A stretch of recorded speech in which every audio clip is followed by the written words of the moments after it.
yahdihillahu fala mudhillalah wa man yudlilhu fala hadiyalah.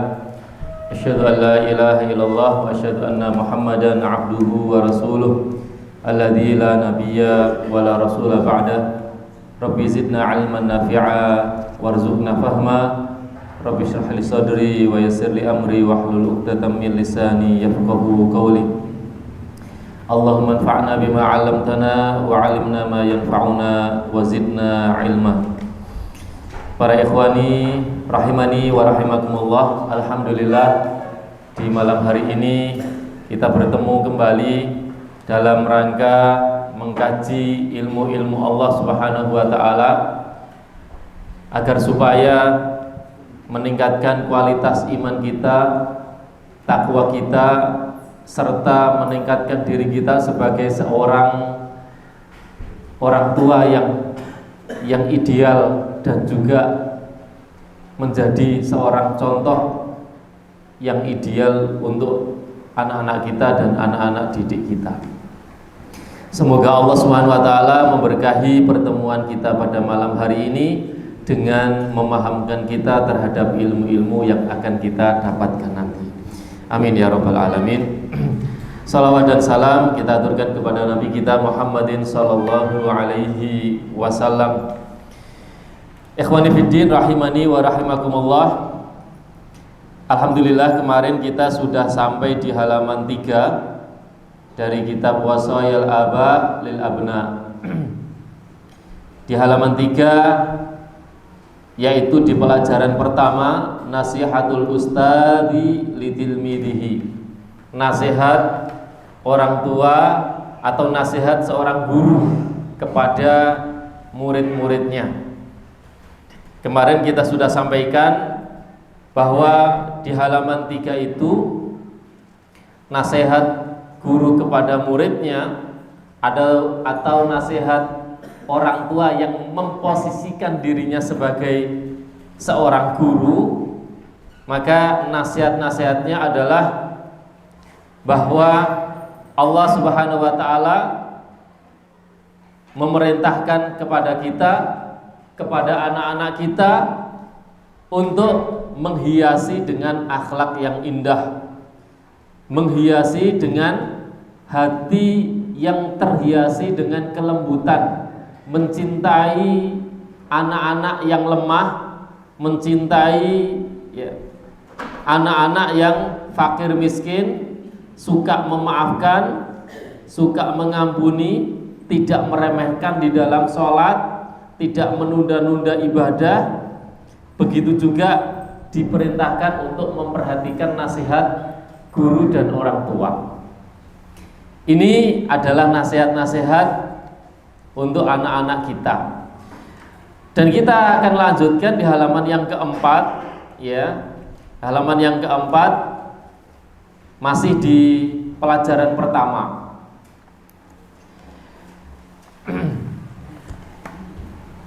Bismillahirrahmanirrahim. Qala musannif rahimahullahu ta'ala, ya bunayya inni laka nasihun aminun faqbal ma ulqihi alaika. Wahai anakku, ya bunayya, wahai anakku, ini sesungguhnya aku, kalau saya kecepatan ditegur ya. Ini sesungguhnya aku laka bagimu nasihun aminun, seorang yang memberikan nasihat atau penasehat, aminun, yang terpercaya. Amin, yang jelas-jelas terpercaya. Faqbal, maka terimalah. Faqbal, maka terimalah. Ma ulqihi, apa yang aku sampaikan, alaika, kepadamu.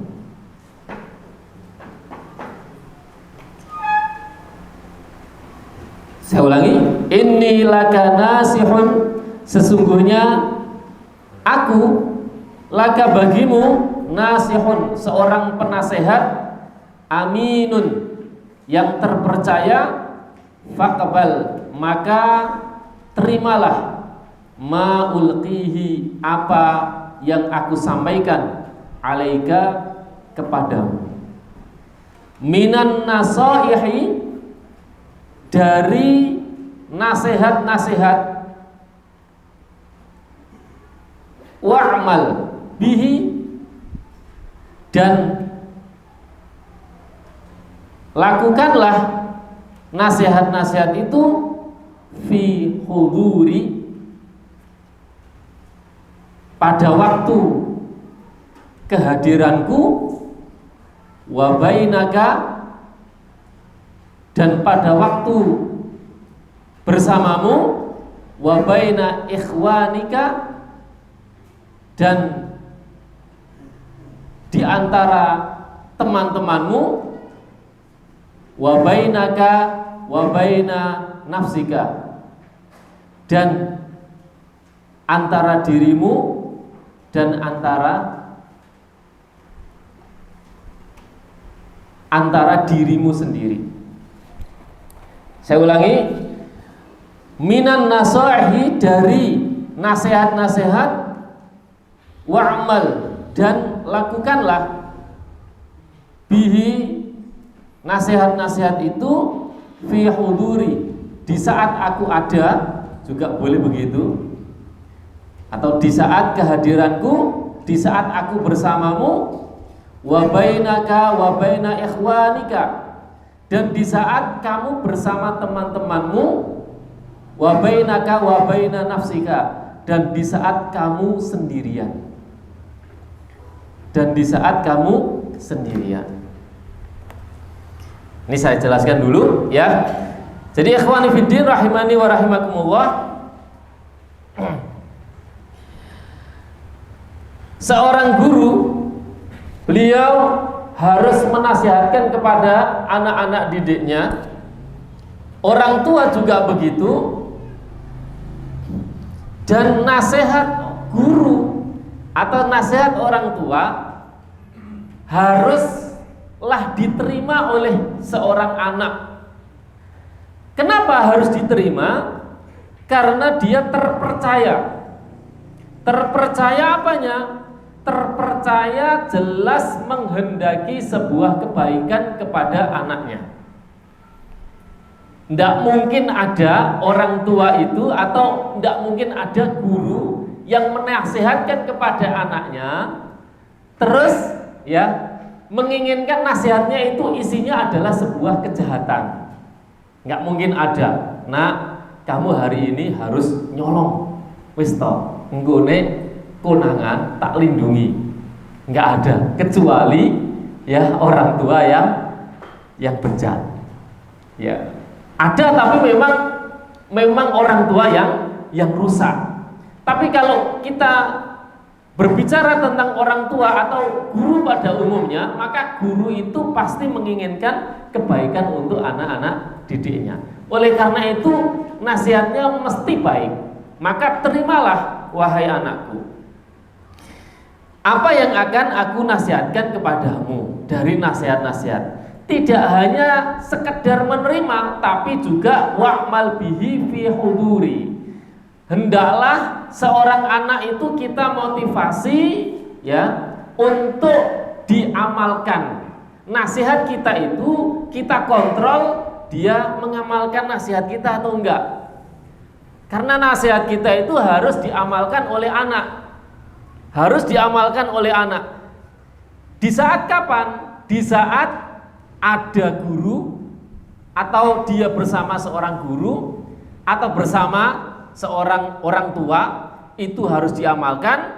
Atau di saat dia bersama saudara-saudaranya atau teman-temannya juga, nasihatnya harus diamalkan.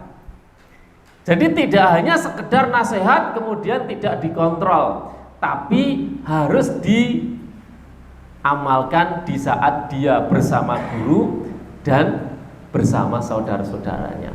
Terkadang seringkali kalau kita ini menangani anak hanya menasihatkan tapi tidak ada kontrol, tidak ada checklist. Ya, anak kita ini sudah merealisasikan nasihat kita enggak, mendengarkan nasihat kita enggak. Kadang-kadang anak itu enggak melaksanakan juga ada kemungkinan dia belum paham. Belum paham, ya. Atau kadang juga anak itu enggak melaksanakan nasihat kita, dia tidak mendapatkan contoh teladan yang baik dari orang tua atau dari guru. Nah, ini perlu kita cek. Beberapa anak seringkali dia, ya misalkan ya, ini seringkali saya jumpai ya, karena saya adalah seorang guru. Ketika saya ini masuk, ketika saya ini ada di sekolahan, maka beberapa anak yang sering makan sambil berdiri, itu ketika lihat saya langsung jeksanya duduk, nggak berani berjalan, nggak berani berdiri ketika lihat saya. Tapi ketika ya dia tidak bersama saya atau saya tidak terlihat, begitu enjoy saja mereka. Nah, ini beberapa anak itu masih seperti itu. Maka kita checklist. Ketika kita melihat anak itu tidak melaksanakan nasihat kita, didudukkan. Nah, kemarin Ustadz sudah bilang seperti ini, makan-makan kok diulangi lagi dengan berdiri dan berjalan. Makanya Rasulullah itu duduk sambil berdoa, ya, tidak berdiri dan berjalan. Nah, begitu ya. Jadi ada peneguran dan kontrol terhadap anak kita dari nasihatnya. Kalau dia nggak melaksanakan, kemudian kita nggak menegur, ya, maka dia akan merasa bebas. Wa bainaka wa baina nafsika, dan nasihat itu harus juga diamalkan ketika kamu sendirian. Ini kita ada kaitannya yang terakhir ini kepada sama yang bawahnya. Kita baca yang bawahnya dulu. Ya bunayya, wahai anakku, idza lam ta'mal, apabila lam tidak ta'mal, kamu lakukan, apabila tidak kamu lakukan, artinya apabila nasihat itu tidak dilakukan, ya, binasihati, dengan nasihat-nasihatku, fi khalwatika, pada saat kamu sendirian, faqallama, bagaimana mungkin, tuhafidu,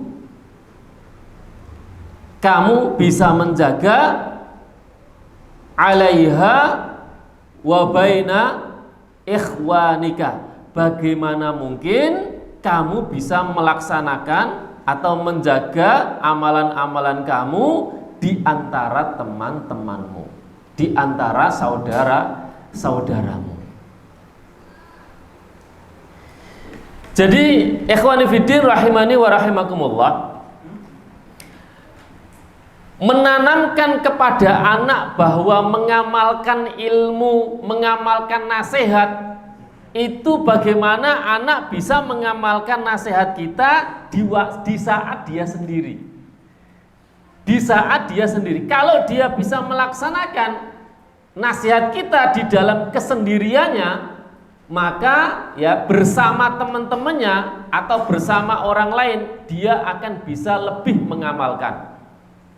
Tapi belum tentu ketika orang itu bisa mengamalkan sebuah amalan di saat bersama-sama, belum tentu dia bisa mengamalkan di saat sendiri. Seringkali kita melihat anak yang punya karakter suka mencuri misalkan, seringkali pencurian itu dilakukan di saat tidak bersama teman-temannya. Tapi ketika bersama teman-temannya dia nggak berani. Kenapa? karena dia bisa mengamalkan ilmu di saat dilihat oleh teman-temannya, apalagi ustadznya, apalagi orang tuanya. Tapi coba, bisakah kita menanamkan karakter ketika anak kita sendirian, itu anak juga bisa menjaga dirinya dan mengamalkan ilmunya. Maka ya kita tanamkan kepada anak kita, nak, amalkan nasihat yang bapak atau yang guru nasihatkan kepadamu di saat kamu sendirian. Karena kalau kamu bisa mengamalkan di saat kamu sendirian, kamu pasti lebih bisa mengamalkan ilmumu di saat kamu bersama-sama saudara-saudaramu. Ini Masya Allah menumbuhkan sifat apa? Muraqabatullah, yaitu merasa diawasi oleh Allah Subhanahu wa Ta'ala di saat dia sendiri. Dipahamkan kepada anak, Allah Maha melihat di saat kamu bersama, di saat kamu sendiri. Allah Maha melihat, dan Allah lebih dahsyat hukumannya ketika kamu melakukan maksiat terhadap Allah Subhanahu wa Ta'ala. Di saat kamu tidak ada orang lain, kamu melakukan dusta, kamu melakukan pencurian, kamu melakukan ini dan itu. Ingat, di saat kamu begitu, ada Allah yang mengawasi. Maka ini penting juga ya, pelajaran untuk kita. Ada hadis ya dari Rasulullah SAW dari Thauban yang diriwayatkan oleh Ibnu Majah, bahwa Rasulullah SAW bersabda seperti ini: la'a'lamanna aqwaman min ummati, aku betul-betul mengerti, kata Rasulullah, aqwaman, sebuah kaum, min ummati, dari umatku, ya'tuna yaumal qiyamati, yang mereka di hari kiamat akan datang, bihasanatin amthalin jibalin tihamah, yang mereka datang di hari kiamat itu membawa kebaikan-kebaikan sebesar gunung Tihamah. Sebesar gunung Tihamah, semuanya isinya adalah kebaikan. Fayaj'aluha Allahu azza wa jalla haba'an manthura. Kemudian amal yang sebesar gunung Tihamah itu Allah jadikan amal itu haba'an manthura, sebuah debu yang berhamburan, tidak ada nilainya, sia-sia, nggak ada nilainya di hadapan Allah, tidak dianggap oleh Allah Subhanahu wa Ta'ala. Maka qala Thauban ini bertanya lagi kepada Rasulullah tentang kaum yang disebut sama Rasulullah. Ya Rasulullah, sifhum lana, jallihim lana. Wahai Rasulullah, tolong jelaskan sifat-sifat kaum itu kepada kami. Tolong jelaskan tentang ciri-ciri kaum itu kepada kami. Allah ya Allah nakuna minhum wa nahnu la na'lamu. Supaya kami itu bisa tahu, bisa menghindari mereka, dan supaya kami tidak terjerumus kepada mereka seperti kaum-kaum itu, sedangkan kami nggak sadar diri. Tahu-tahu, oh ternyata yang dimaksud kami, ternyata kami nggak tahu. Maka Thauban ini pengen tahu supaya nggak terjerumus ya, kaum yang dianggap oleh Rasulullah seperti itu. Maka Rasulullah SAW beliau bersabda, qala amma innahum ikhwanukum, sesungguhnya mereka kaum itu adalah ikhwanukum, yaitu adalah saudara-saudaramu. Wa min jildatikum, dan mereka kulitnya sama dengan kulitmu. Wa yakhuduna minal laili kama ta'khudun, dan mereka menjadikan malam-malamnya itu dihidupkan seperti malam-malam kalian. Ya, sholat tahajud, qiyamul lail, berdoa, qiraatul Quran. Di malam harinya beribadah. Walakinnahum aqwamun idza khalau bimaharimillah intahakuha. Akan tetapi, ini kesalahannya ikhwan sekalian. Akan tetapi kaum itu ketika mereka di saat kesendirian, di dalam kesendiriannya mereka melakukan hal-hal yang Allah Subhanahu wa taala haramkan, dan mereka senang dengan melakukan itu. Masya Allah. Ya, bersama-sama kita ini kelihatan ya, di majelis taklim kelihatan bagus semua, tapi ketika di dalam kamar sendiri, ketika dia sendirian gak ada orang, naudzubillah, melakukan hal-hal yang diharamkan oleh Allah Subhanahu wa taala. Nah, ini yang harus kita tanamkan kepada anak, tapi kita juga harus melakukannya. Jangan sampai kita ini hanya menasihatkan kepada anak, "Nak, kamu harus waktu sendiri taat kepada Allah, bersama-sama juga taat kepada Allah." Ternyata dia sendiri melakukan ketika dalam kesendirian. Ini naudzubillah min dzalik. Maka sifat muraqabatullah ini harus ditanamkan kepada anak, supaya anak ini di mana saja itu merasa diawasi sehingga terhindar dari segala maksiat. Enggak perlu diawasi orang tua atau diawasi guru, dia sudah melakukan sendiri. Seringkali saya menjumpai anak-anak kita itu ketika menemukan uang, ya, uang 5.000 atau 10.000, itu selalu datang, "Ustadz, ini uang. Di mana kamu dapat?" "Di halaman." "Ya sudah, nanti diumumin sama Ustadz ya." Gitu ya. Mereka tidak lagi berani mengambil uang itu, yang seperti sebagaimana anak-anak yang bila tidak ditanamkan itu nemu duit 10.000 tepaan ke jajan, tapi dikembalikan. Kalau tidak haknya tidak boleh mengambil. Ya bunayya, wahai anakku, idza lam tattakhidni qudwatan, idza apabila lam tattakhidni, kamu menjadikanku qudwatan, teladan. Apabila kamu tidak menjadikanku teladan, contoh teladan, qudwah, fa biman taqtadi, maka kamu itu berqudwah atau meniru teladannya siapa? Kalau bukan gurumu, kalau bukan orang tuamu yang kamu jadikan teladan, itu kamu mau nyontoh siapa? Sedangkan orang yang paling sering dilihat oleh anak itu adalah dua orang ini, orang tua dan guru. Di rumah lihat orang tua, di sekolahan lihat guru. Kalau enggak mereka yang kamu jadikan qudwah teladan, mau siapa lagi?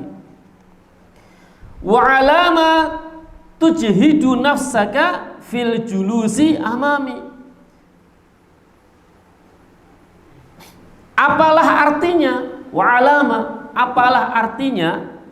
Tujhidu, kamu bersungguh-sungguh, tujhidu nafsaka, kamu berpayah-payah atau bercapek-capek, fil julusi amami, duduk di hadapanku, maksudnya belajar denganku.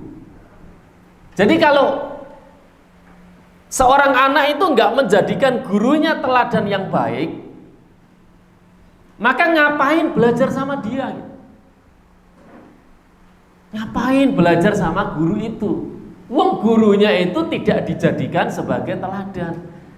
Belajarnya sama dia tapi nyontohnya film Korea. Ngapain? Ngabisin biaya gitu. Ketemunya setiap hari sama orang tua, tapi yang dicontoh film India. Tapi yang dicontoh film-film binatang-binatang film itu. Nah, ini kan nggak pas. Ngapain menghabiskan tenaga, menghabiskan biaya kalau kamu belajar terhadap orang yang tidak bisa kamu contoh. Nah, ini juga termasuk teguran untuk guru dan juga orang tua. Bagaimana kita itu menjadi guru, itu adalah menyesuaikan guru itu yang bisa dicontoh oleh anak-anak didiknya. Jangan termasuk pelajaran orang tua, ketika anak ini mau sekolah, itu mencarikan guru itu yang bisa dicontoh, tidak mencarikan guru itu yang sembarangan. Tapi mencarikan guru itu yang betul-betul bisa dicontoh oleh anak-anak kita. Kalau nggak bisa dicontoh, kalau nggak bisa menjadi contoh yang baik, maka jangan sampai kita masukkan di situ. Karena apa? Menghabiskan biaya, menghabiskan tenaga.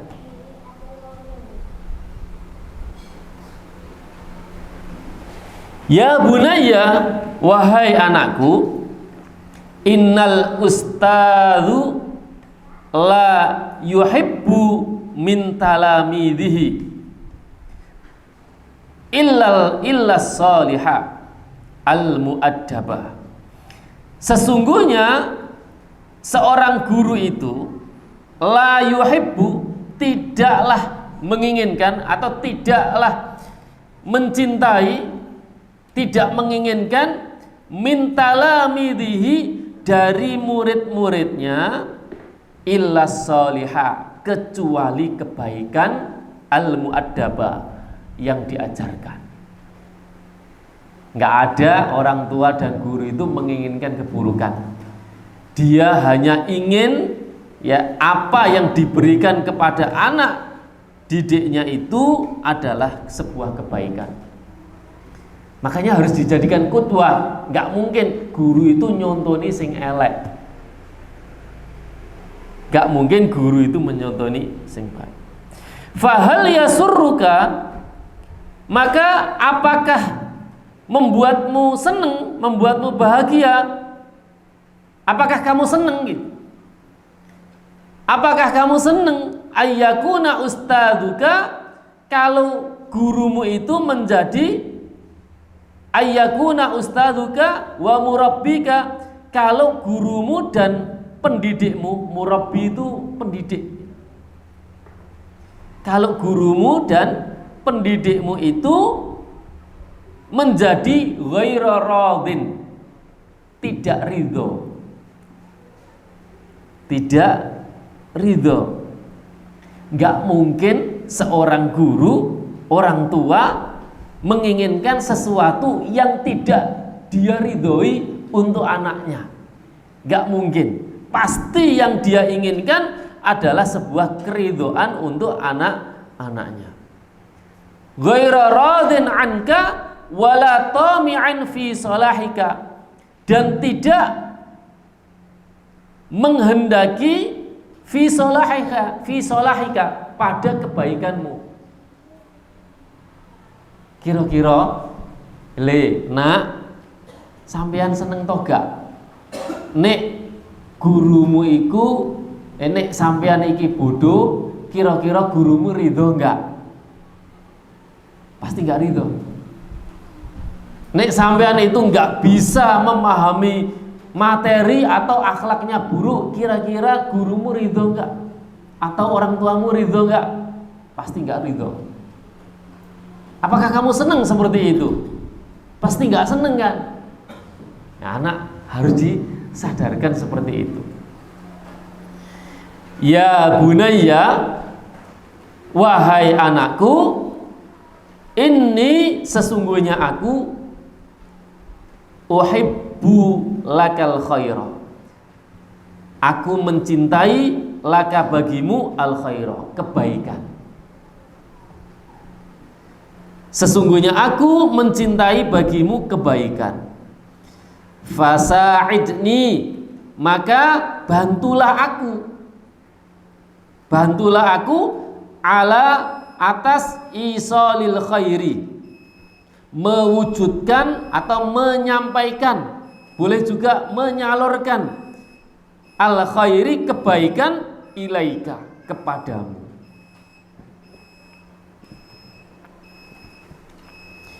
Wal imtithali, dan melaksanakan lima amuruka bihi, terhadap apa yang telah aku perintahkan kepadamu, min makarimil akhlak, dari akhlak-akhlak yang mulia. Nah, ustadz atau orang tua, nah bapak ini tidak menginginkan kepadamu kecuali bapak pengen kamu itu dapat segala kebaikan. Maka bantu bapak untuk menyampaikan kebaikan itu kepadamu. Caranya gimana? Caranya adalah kamu nurut bapak, taat sama apa yang diperintahkan sama bapak. Bapak ngomong apa, laksanakan. Guru ngomong apa, laksanakan. Yang jelas perintah orang tua dan guru itu adalah min makarimil akhlak, mendidik akhlak yang baik. Ini dalam catatan mendidik akhlak yang baik, perintahnya ini wajib dilaksanakan. Tapi kalau perintahnya itu tidak menuju kepada makarimul akhlak, maka tidaklah boleh untuk ditaati. Ini adalah nasihat-nasihat yang kita renungkan bagaimana menanamkan kepada anak ini betul-betul sadar bahwa kita ini mendidik anak kita ini adalah untuk kebaikan anak. Kadang-kadang anak itu kan nggak ngerti. Dia nggak ngerti kalau dimarahin itu untuk kebaikannya, dia itu nggak tahu, anak kecil itu. Makanya harus disadarkan, bapak ngomong karo sampean ngomeng iki itu karena bapak nggak ingin kamu celaka, nak. Nggak ingin kamu celaka. Guru juga begitu, nak. Ustadz ini ngomeng kamu, ngelarang kamu begini, itu nggak mau kamu itu bodoh. Pengennya ustadz itu kamu yang pinter. Kadang-kadang harus disadarkan begitu. Jadi ini untuk kemaslahatan kamu. Ya bunayya, wahai anakku, al khuluqul hasanu, akhlak yang baik, zinatul insani, perhiasan manusia. Akhlak yang baik itu adalah perhiasan manusia. Fi nafsihi, pada dirinya, wa baina ikhwanihi wa ahlihi, dan di antara saudaranya dan keluarganya, wa ashiratihi, dan kerabatnya. Jadi tidak ada yang dimiliki oleh anak-anak kita ini, ikhwani fiddin, yang lebih berharga daripada husnul khuluq, akhlak yang baik. Akhlak yang baik ini adalah menjadi perhiasan yang paling indah yang dimiliki oleh anak-anak kita.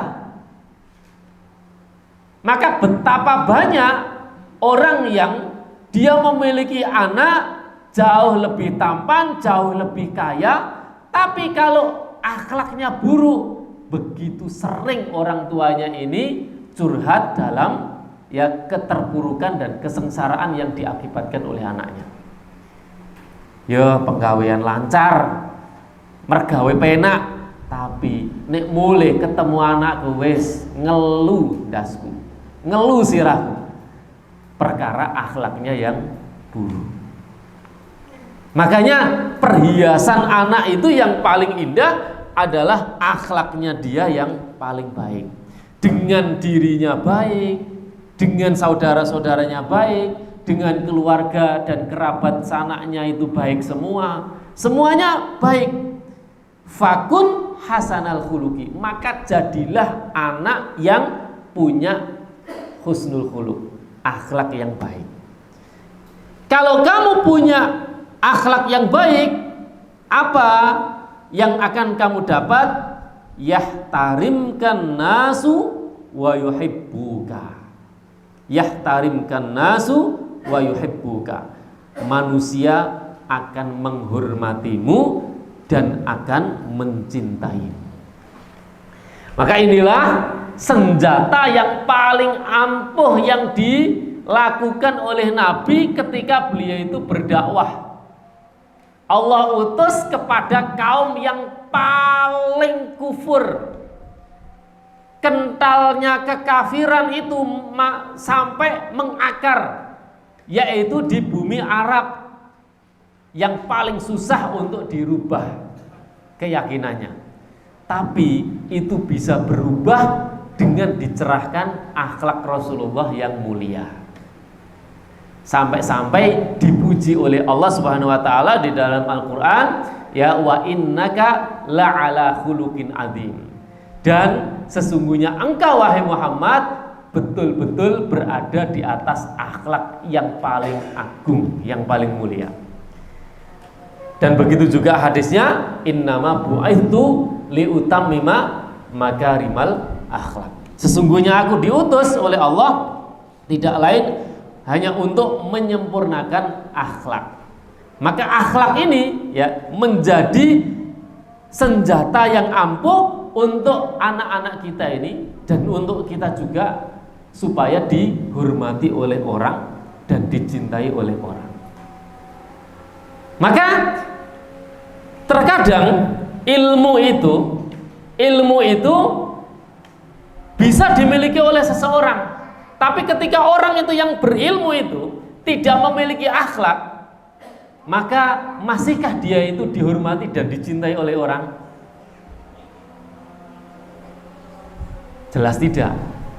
Tapi coba kita balik, orang yang tidak berilmu, kemudian dia akhlaknya baik, ya, tutur katanya baik, adabnya baik, dia kira-kira dihormati orang dan dicintai orang atau tidak? Meskipun dia tidak punya ilmu.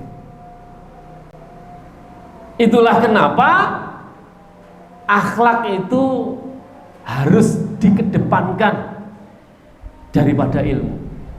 Maka kalau Imam Malik, Imam Nawawi, kemudian Imam Bukhari, itu mereka membahas pembahasan akhlak itu sangat luar biasa detail. Bahkan itu diajarkan, kalau murid-muridnya Imam Ahmad ini diajarkan sebelum mereka belajar ilmu-ilmu yang lain. Bahkan belajarnya mereka akhlak itu diajarkan selama 17 sampai 18 tahun, sedangkan belajar ilmu cuma 4 tahun. Karena orang yang berakhlak dan beradab ini jauh lebih utama ya dibandingkan dengan orang yang berilmu. Kenapa? Jadi akhlak sama ilmu itu memang sebanding. Kalau kita melihat ya akhlak dan ilmu ini, itu mana yang harus didahulukan? Akhlak dulukah ataukah ilmu? Maka setiap kita itu belajar akhlak dan adab, kenapa kok lebih lama? Karena setiap belajar akhlak dan adab ini memang ya dia otomatis belajar ilmu. Nggak mungkin orang itu belajar akhlak dan adab tidak belajar ilmu. Karena ya akhlak, dia bisa mengetahui akhlak dan adab dengan benar itu karena dari ilmu-ilmu yang ditanamkan oleh Rasulullah yang berkaitan dengan akhlak dan adab. Sehingga apa? Orang itu ketika belajar ilmu, dia itu tahu apa hak-hak yang harus dipenuhi terhadap ilmunya dan apa adab-adab yang harus dipenuhi terhadap gurunya yang ditimba ilmunya. Maka ketika murid itu dia menuntut ilmu sama seorang guru, maka di sana ada adab yang harus dipenuhi oleh seorang murid kepada gurunya. Ada juga ya adab seorang guru yang harus dipenuhi kepada muridnya. Makanya Muhammad Hashim Al-Asy'ari beliau mengarang satu kitab, itu kitabnya adalah yang judulnya Adabul Alim wal Muta'alim. Adab seorang guru dan adab seorang murid. Jadi kedua-duanya itu ada. Bahkan Imam Bukhari beliau itu menulis sebuah kitab yang judulnya Adabul Mufrad, yaitu khusus membahas ratusan hadis yang membahas tentang adab. Adabul Mufrad. Dan ulama yang lain juga termasuk Imam Nawawi, beliau menulis kitab At-Tibyan fi Adabi Hamalatil Quran. Adab para penghafal Al-Quran, orang-orang yang selalu mempelajari adabnya bagaimana. Nah, sekarang itu kan banyak orang itu belajar Al-Quran, menghafal Al-Quran, jadi hafidhul Quran, tapi mereka nggak tahu adabnya terhadap Al-Quran yang dihafal bagaimana. Nah, ini yang penting untuk kita lakukan. Makanya sampai ada salah seorang ustadz itu mengatakan, ya, bacaan-bacaan Al-Quran di hari ini memang merdu dan lebih indah sekali, tapi kemerduan mereka tidak seindah akhlak-akhlak mereka. Tidak seindah akhlak-akhlak mereka. Maka ini menjadi pelajaran penting untuk kita, bagaimana adab kita terhadap Al-Quran itu harus diamalkan. Harus diamalkan, harus direalisasikan, harus berakhlak dengan Al-Quran, harus berobat dengan Al-Quran. Kitabnya apa? Al-Quran. Kamu kalau sakit kemana? Ke dukun. Ini kan nggak beradab, nggak beradab. Kitabmu apa? Al-Quran. Tapi ya masih maksiat ini, maksiat itu, maksiat dan seterusnya.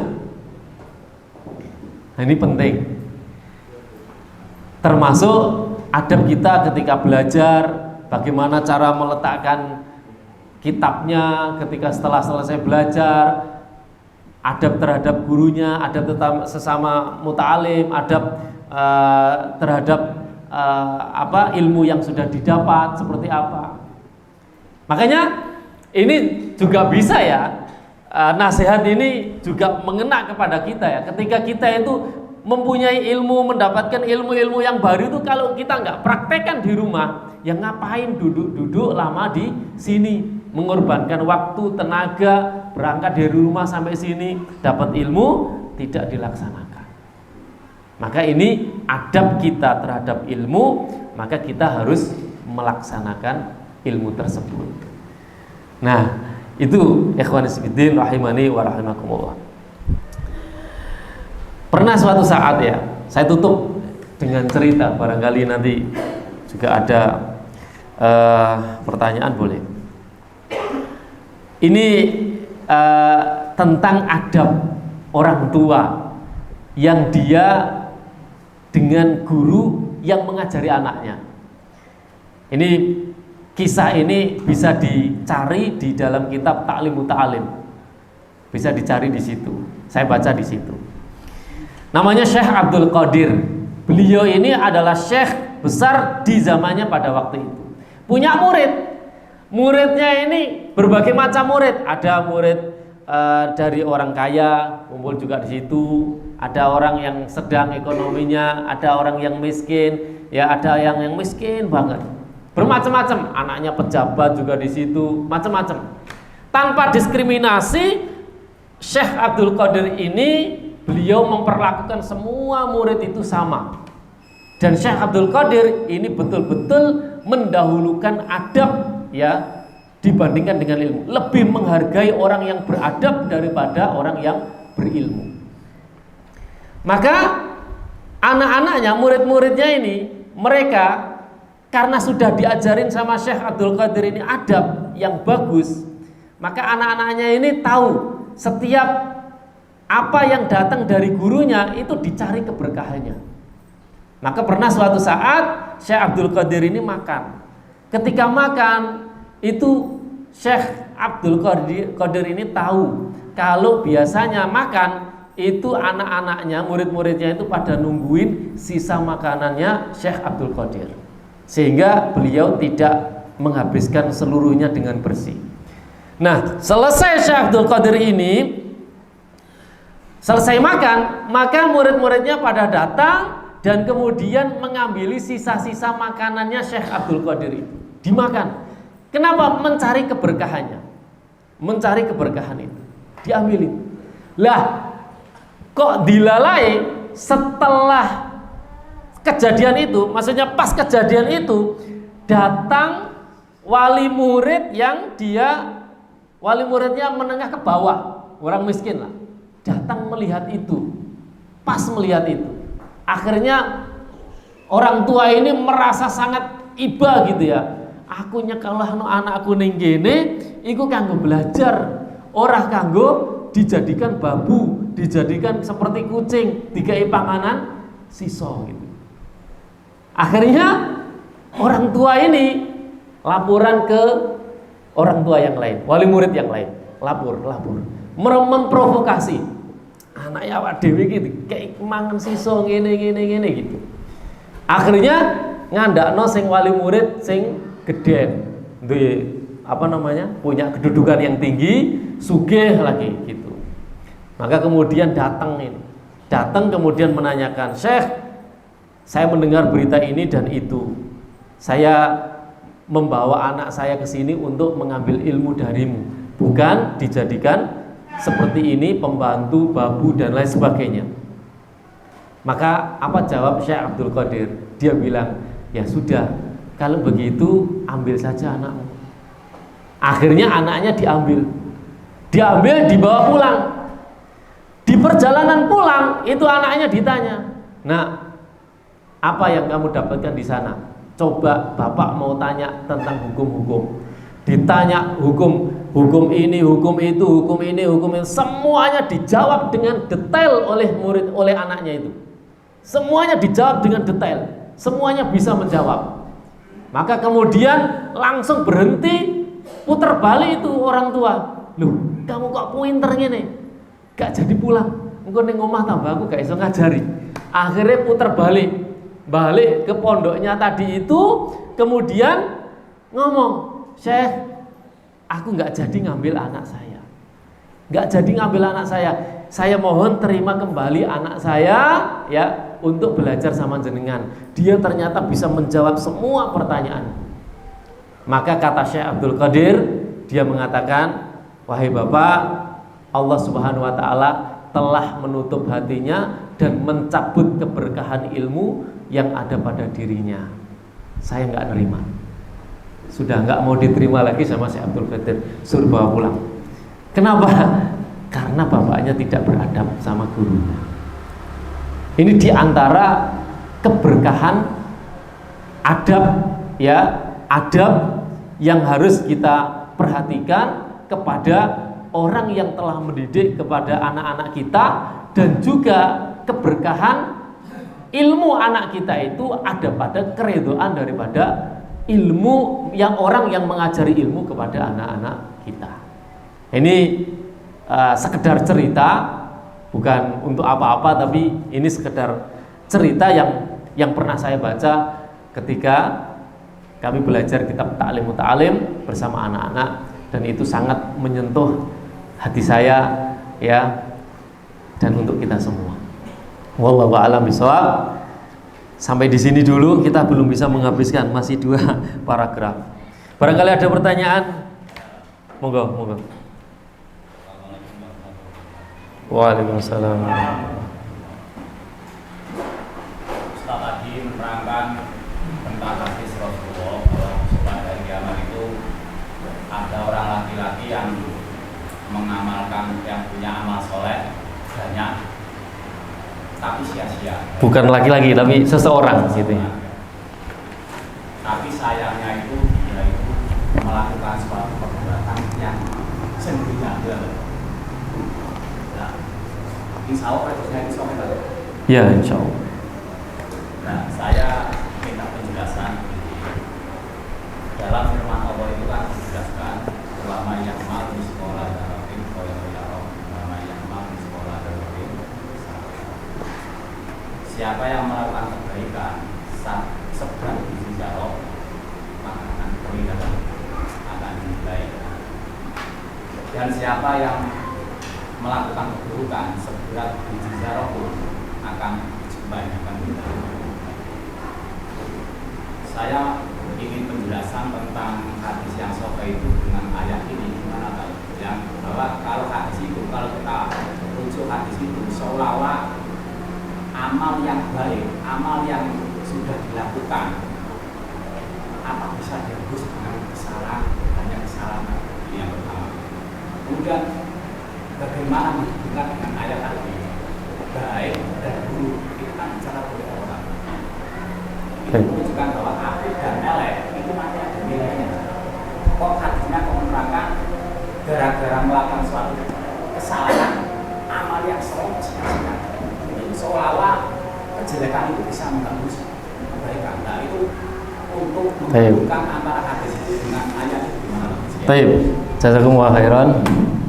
Jadi ya, wa may ya'mal mithqala dzarratin khairan yarah, wa may ya'mal mithqala dzarratin syarran yarah. Ingat di situ adalah kalimatnya yarah. Barang siapa yang beramal kebaikan, dia pasti akan melihatnya atau menjumpainya. Barang siapa yang mengamalkan keburukan sekecil apapun, dia pasti akan menjumpainya.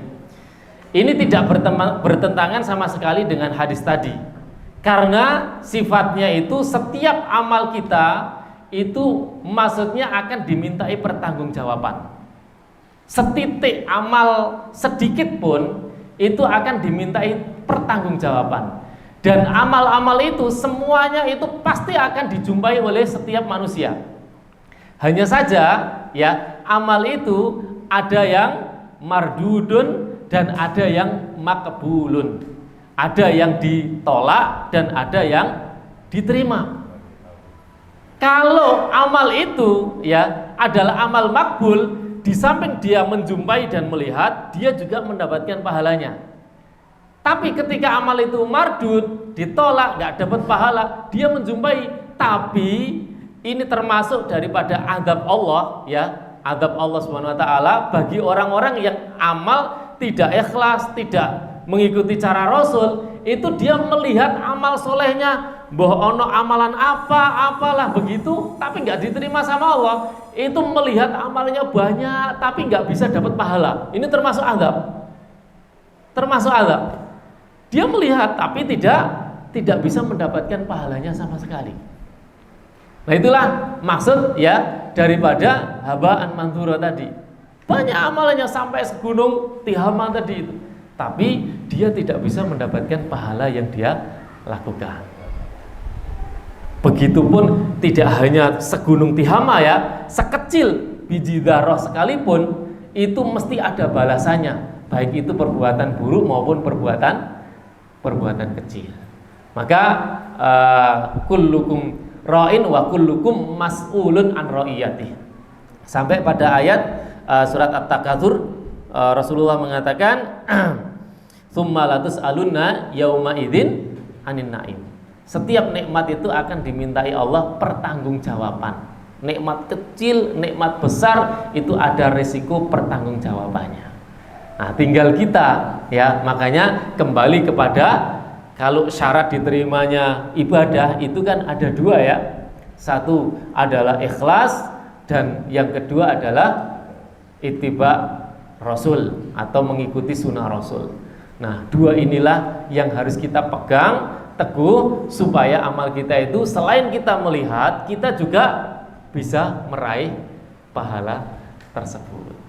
Wallahu a'lam bishawab. Syarat amal itu kan pertama itu kan ikhlas sesuai dengan Rasulullah. Katakan misalnya ada orang sholat sudah cocok, puasa sudah cocok ya, namanya manusia ya, sudah berusaha buat baik. Ternyata dia itu suatu saat melakukan suatu kesalahan ya. Apakah dengan kesalahan itu bisa menghapus amal yang soleh itu? Tadinya kan seperti itu, seolah-olah amal seolah-olah keburukan itu bisa menghapus amal yang soleh itu. Tidak, ya. Satu-satunya perbuatan yang bisa menghapus amal soleh itu adalah kesyirikan. Tapi kan itu kan maksudnya kan sia-sia tadi. Iya, sia-sia. Sia-sia itu ya hanya sekedar bisa jadi hanya menggugurkan sebuah kewajiban. Misal orang sholat ya, sholat di masjid atau sholat di rumah. Kemudian ya sholatnya dia itu tidak ikhlas mungkin, atau tidak ittiba Rasul, tidak ikhlas katakanlah. Ketika dia sholat, gugur nggak kewajibannya? Gugur, sudah selesai. Tidak punya kewajiban lagi ya untuk melaksanakan sholat lagi, karena dia sudah melaksanakan sholat, gugur kewajiban. Tapi apakah dia dapat pahala? Tidak. Nah, apakah kemudian mungkin yang dimaksud ya ketika batal keimanannya, kemudian akan mengakibatkan orang itu dianggap seperti tidak sholat begitu, sehingga dihukum menjadi hukum kafir seperti orang yang nggak sholat begitu, atau gimana? Berarti maksudnya itu amalnya orang itu sia-sia, itu berarti otomatis dia kan nggak dapat pahala. Iya, nggak dapat pahala. Berarti gara-gara kesalahan itu berarti pahalanya gugur semua, berarti amalan sholat, amalan zakatnya itu gara-gara kesalahan, berarti kan pahalanya gugur semua, berarti. Kalau dari hadis yang tadi ya, ini punya kebiasaan. Jadi punya karakter bahwa orang tersebut itu di dalam kesendirian itu selalu bermaksiat kepada Allah. Dalam kesendirian terus bermaksiat. Sehingga ya, setiap amal-amal soleh yang dia lakukan selalu diiringi ketika sendiri bermaksiat dan tidak bertaubat kepada Allah. Maka di saat itu juga ketika di hari kiamat dia didatangkan sama Allah, tidak mendapatkan pahala dari setiap amalnya. Karena ya, ibadah kepada Allah Subhanahu wa taala itu selain daripada ikhlas, dia punya 3 rukun. Satu adalah roja, yang kedua adalah mahabbah, yang ketiga adalah al-khauf. Nah, 3-tiganya ini ya tidak dilakukan.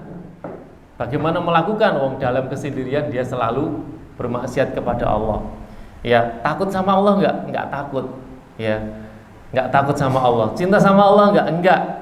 Roja, berharap sama Allah. Bagaimana berharap? Wong dia maksiat terus. Ya.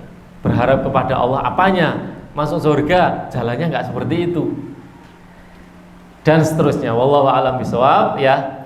Yang jelas, kalau itu adalah amal yang dianggap batal dan sirna atau hilang, ya, hilangnya itu adalah hilang total, itu hanya bisa dihapus dengan kesyirikan.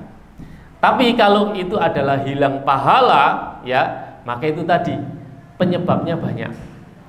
Di antara tidak ikhlas, kemudian tidak ittiba, kemudian itu tadi kemaksiatan yang dia lakukan, ya, dalam kesendirian terutama, ya, itu bisa menyebabkan amal-amal soleh yang lain itu tidak dianggap oleh Allah, dalam artian tidak mendapatkan pahala. Wallahu a'lam bishawab. Insyaallah cukup dulu ya. Subhanaka Allahumma bihamdika asyhadu an la ilaha illa anta astaghfiruka wa atubu ilaik. Assalamualaikum warahmatullahi wabarakatuh.